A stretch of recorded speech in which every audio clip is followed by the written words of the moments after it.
Assalamualaikum, Assalamualaikum warahmatullahi wabarakatuh. Perkenalkan, nama saya Sultan Ardiansyah dengan NIM 290 150 2067 dari kelas C. Di sini saya akan mempresentasikan video untuk memenuhi tugas UAS akuntansi perpajakan. Topik pertama, aset tak berwujud.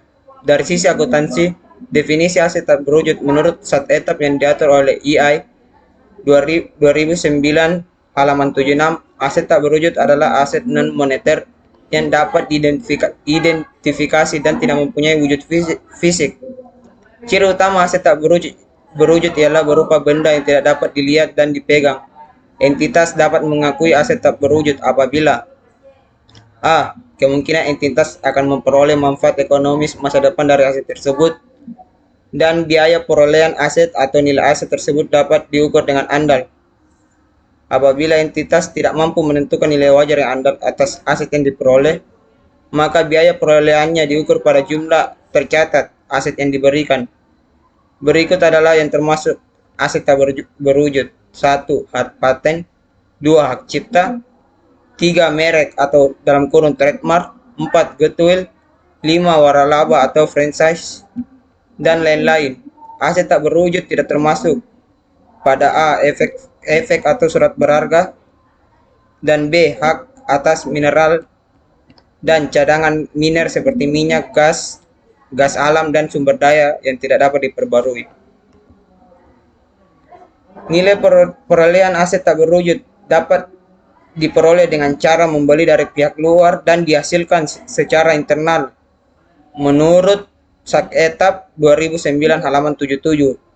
Nilai aset tak berwujud dicatat sesuai dengan biaya perolehannya. Biaya perolehan aset tak berwujud terdiri atas A. Harga beli termasuk biaya impor dan pajak yang sifatnya tidak dapat dikreditkan setelah diskon dan potongan dagang, dan B. Biaya-biaya yang dapat diatribusikan secara langsung dengan mempersiapkan aset hingga siap digunakan sesuai dengan tujuannya. Umur, manfaat, dan metode amortisasi. Untuk tujuan etap, semua aset tak berwujud dianggap mempunyai umur manfaat yang terbatas, tetapi apabila entitas tidak mampu mengestimasi umur manfaat aset tak berwujud, maka umur manfaatnya dianggap 10 tahun. Nilai residu suatu aset tak berwujud seharusnya diasumsikan dengan 0, kecuali A. Ada komitmen dari pihak ketiga untuk membeli aset tak berwujud tersebut pada akhir masa manfaatnya, dan B. Ada pasar aktif untuk aset tak berwujud.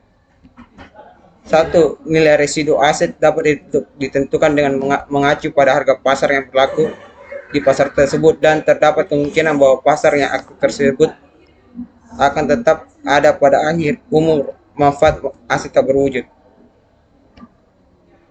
Aset tak berwujud dari sisi perpajakan, yaitu proses penyusutan aset tak berwujud dalam akuntansi dan perpajakan disebut amortisasi.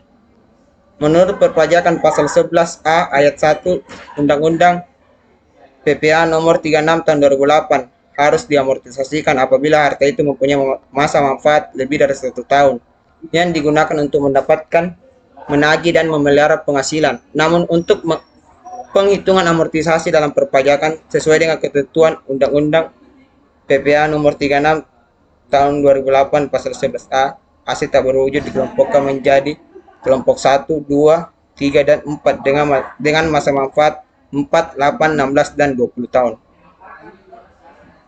Menurut PMK 248 per PMK 03 2008, amortisasi atas pengeluaran untuk masa aset tak berwujud dan pengeluaran lainnya untuk bidang usaha tertentu dimulai pada bulan dilakukannya pengeluaran atau pada bulan produksi komersial. Bulan produksi komersial adalah bulan di mana penjualan mulai dilakukan. Oke, saya akan melanjutkan pada topik yang kedua, yaitu ekuitas. Dari sisi akuntansi, definisi ekuitas menurut etap yang diatur oleh EI 2009 halaman 103 sampai 105. Ekuitas sebagai bagian hak pemilik dalam entitas, yaitu selisih antara aset dan kewajiban yang ada. Akuntansi untuk ekuitas badan usaha bukan PT dilaporkan sesuai dengan peraturan perundangan yang berlaku untuk badan usaha tersebut, yang relevan. Sedangkan akuntansi untuk ekuitas badan usaha berbentuk PT meliputi saham preferen, saham biasa, dan akut tambahan modal saham serta saldo laba. Modal saham merupakan bagian dari ekuitas suatu PT yang dikontribusikan pemilik. Jenis saham dapat meliputi saham biasa, saham preference. Saham preference memberikan hak lebih kepada pemegang sahamnya berupa pembagian aset terlebih dahulu saat likuidasi, pembagian dividen, convertible, dan dapat ditebus kembali. Penjualan saham umumnya berdasarkan harga pasar. Selisih antara nilai nominal harga pasar merupakan agio ataupun disagio atas saham. Tambahan modal saham menurut etap yang diatur oleh EI 2009 halaman 105 sampai 108. Akut tambahan modal saham terdiri dari berbagai macam unsur penambah modal seperti agio saham, tambahan modal dari perolehan kembali saham dengan harga yang lebih rendah dari jumlah yang diterima pada saat pengeluaran, tambahan modal dari penjualan saham yang diperoleh kembali dengan harga di atas jumlah yang dibayarkannya pada saat perolehannya, tambahan modal dari perbedaan kurs modal saham, dan lain sebagainya. Saldo laba. Pos saldo laba biasanya disajikan terpisah dari pos modal saham. Biasanya saldo laba disediakan untuk dibagikan sebagai dividen. Saldo laba adalah laba yang dikumpulkan setelah dipotong PPh, sehingga menurut akuntansi komersial, laba ini tidak boleh dibebani atau dikredit dengan pos-pos yang seharusnya diperuntukkan pada perhitungan laba rugi tahun berjalan. Pembayaran yang bersumber dari saldo laba tidak diperkenankan sebagai biaya untuk tahun buku berikutnya. Contoh pembayaran bonus, gratifikasi, jasa produksi, dan tantiem kepada pegawai serta pengurus yang diambil dari saldo laba tidak boleh diperuntukkan sebagai biaya. Perlakuan ini sama dengan ketentuan fiskal yang menyatakan bahwa pembayaran tersebut bukan merupakan biaya.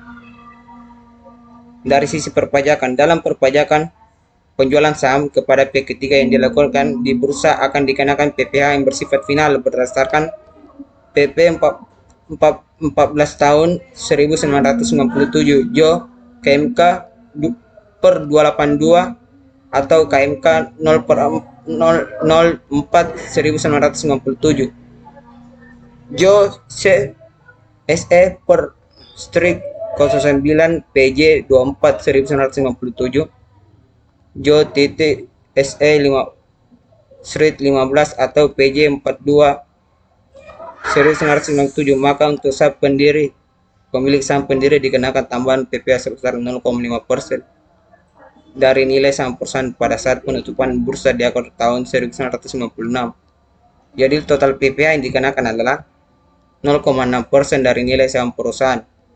Saat terutangnya atau pemotongan PPh 23 atau 26 ataupun PPh final atas pembayaran dividen atau bagian keuntungan dari PT dalam negeri ini disampaikan penegasan sebagai berikut. 1. Bagian PT yang tertutup saat terutangnya PPh 23 atau 26 ataupun PPh final ialah pada saat disediakan untuk dibayarkan, yaitu pada saat pembagian dividen diumumkan atau ditentukan dalam rapat umum pemegang saham dalam kurung RUPS tahunan. 2. Atau yang terakhir, bagi PT yang terbuka kewajiban perusahaan untuk memotong PPh 23 atau 26 ataupun PPh final baru timbul pada tanggal penentuan kepemilikan pemegang saham yang berhak atas dividen dalam kurung recording date. Terima kasih. Mohon maaf